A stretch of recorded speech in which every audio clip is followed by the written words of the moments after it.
Welcome to the Deep Dive. Have you ever wondered what it would be like to read someone's mail? Not like junk mail, but personal letters from centuries ago. Imagine finding just one short note. What could it tell us? Today, we're doing just that. We're taking a deep dive into a really short, ancient letter written to a friend named Gaius.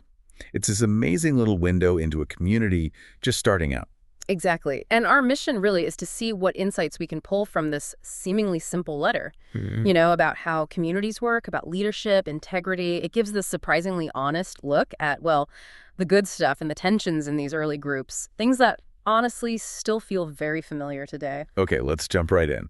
The letter starts with the elder writing to my dear friend Gaius, whom I love in the truth. That's quite an opening, isn't it? It's a really warm tone, a sense of shared values. It really does. There's immediate affection there. And then the elder prays for Gaius's health, that things go well for him, specifically mentioning, even as your soul is getting along well.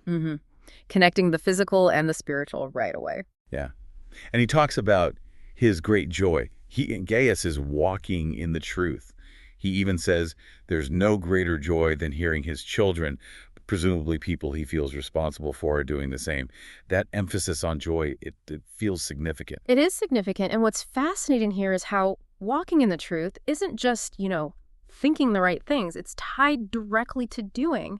For the elder, belief and behavior are clearly linked. It's about living out your convictions. This opening isn't just politeness, it's setting a standard for integrated living. Right, and Gaius seems to be the model for that.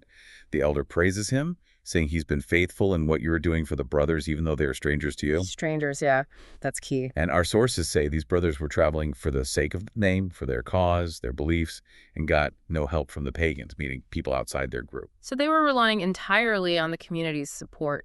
Exactly. And the elder strongly encourages Gaius. You will do well to send them on their way in a manner worthy of God. He adds, we ought therefore to show hospitality to such men so that we may work together for the truth. Okay, so that phrase, work together for the truth. How does Gaius's hospitality show that in practice? Well, connecting back to what you said about belief in action. Yeah. It shows that working together isn't just agreeing on ideas. It involves tangible support, like providing food, shelter, resources for these travelers. It's practical hospitality. That's how the community functions and supports its mission, especially when there's no outside funding. It defines the group by shared action, not just shared thoughts. Okay, but then the letter takes a turn. It introduces someone completely different, a real point of tension. Right. The elder says he wrote to the church, but Diotrephes, who loves to be first, will have nothing to do with us. That phrase, loves to be first, really jumps out. It certainly does. Tells you a lot right there. And the elder is planning to confront him directly. He says, so if I come, I will call attention to what he is doing. And what is he doing? Gossiping maliciously about us. Undermining trust. But it gets worse. Not satisfied with that, he refuses to welcome the brothers, the very people Gaius is praised for helping. Wow. So he's directly opposing that core value of hospitality. Exactly. And he even stops those who want to do so and puts them out of the church. He's actively shutting down support and excommunicating people who disagree with him. Diotrephes feels like more than just one difficult person, right? Yeah. What does his behavior show us about, well, leadership gone wrong?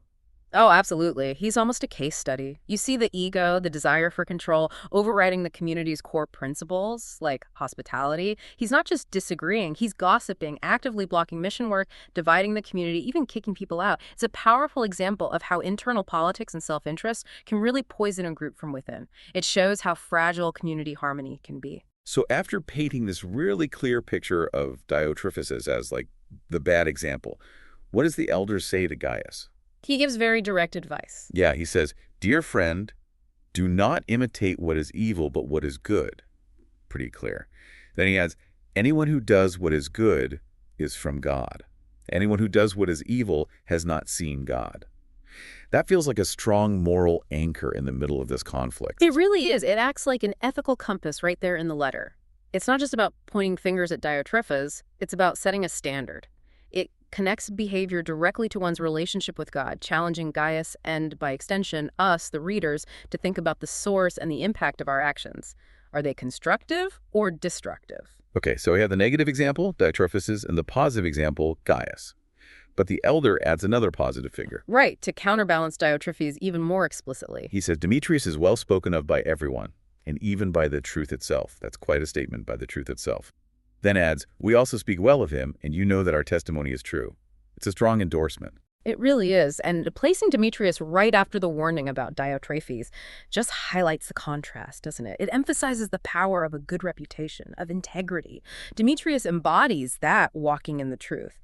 His character lines up with the community's core values, offering this hopeful alternative to Diotrephes' divisiveness. His life itself testifies to the truth. And then finally, the elder kind of wraps things up on a very personal note. He says, I have much to write you, but I do not want to do so with pen and ink. First face-to-face. Yeah. I hope to see you soon, and we will talk face-to-face. You guys? It underlines that need for direct connection. And the ending reinforces that, too, with greetings from friends here and asking Gaius to greet the friends there by name. It just feels very relational, very personal. Definitely. So when we step back, what does this incredibly short letter tell us, or tell you, the listener, today? Well, it's this amazing little snapshot of dynamics that are, frankly, timeless.